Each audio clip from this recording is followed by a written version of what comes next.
Welcome back to the Florida CME Group here in Chicago, March 7th. I'm Killer from Treasury Curve. Treasury Curve is an institutional money market portal. We assist firms with their overnight cash. Let's get into the zone, the CMZ zone. So here we go, oil folks. New highs, we saw $106. The whole market continues to look at the oil. And I think this is producing a new norm. You're seeing 1% swings in this S&P, up and down, because everything's okay in the Middle East. Oil's going to be all right, and boom, it spikes and people come off. So overnight we saw that market get beat up a little bit. We saw it retrace. We came up and tested some of those unemployment levels in the S&P. You know, I think they're giving us an opportunity to trade these markets. Do not get stubborn. Go with it one way or the other. But we're seeing phenomenal swings. You know, and I think that brings us to the question of the day. And Peter Yastrow, he's going to hop on today, so make sure you hang on for the whole video here. But the question today is, you know, where is this U.S. dollar going, and how does that relate to inflation? I mean, this inflation situation is really growing and escalating. I'm going to let Peter speak to that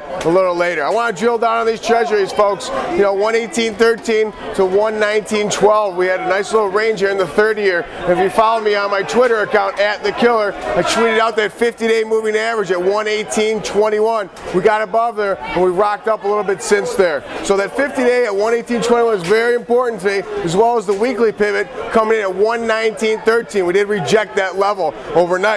The 10-year 50 days coming in at 118.18, and that weekly pivot is 118.16.5. Be mindful of that. S&P, clear reaction to oil. No doubt about it, folks. We are seeing that overnight low of 13.75. They just tested it, made a new low here. Maybe 13.08, that killer magnet we've talked to. Maybe that's coming back to there. So think about being a buyer there possibly. You know, today, 13.27. We had a great test. If you saw the unemployment number when it came out, we went down to that 13.27 level 4 times. And finally, at 4th time, we rocked underneath it, and boom, the bears came in and sold everything they get their hands on. So be mindful of that 13.27 level. 13.18 is also at a great level, and that's actually the weekly pivot this week.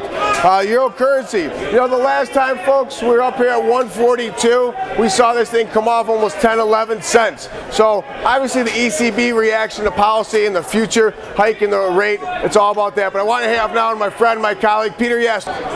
Hey, it's Peter Yastrow. You know, before I was a geek here at the CME, I was a geek at University of Chicago.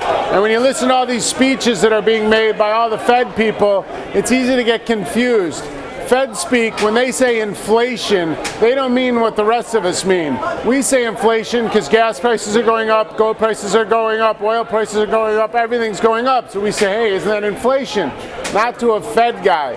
To a Fed guy, inflation means it's continuously eroding, and you're going to have it feed through labor and then start a cycle that can't be stopped. They're not afraid of that right now. They're just seeing prices go up because the dollar's getting weak, and they're expecting that. And that's not inflation to a Fed official, and that's not what they're afraid of in the future. If you read the speeches carefully, they'll talk about how price pressures are higher, but they expect them to abate.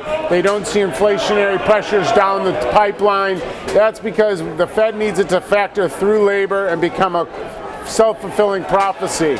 What we're seeing now is a response to a weaker dollar, a weaker currency, because our Fed has one tool, that's inflate our way out of the housing mess. And they're going to do it by weakening the dollar, making everything more expensive, including our houses, and we can then sell them and pay off our debts. But that's not inflation.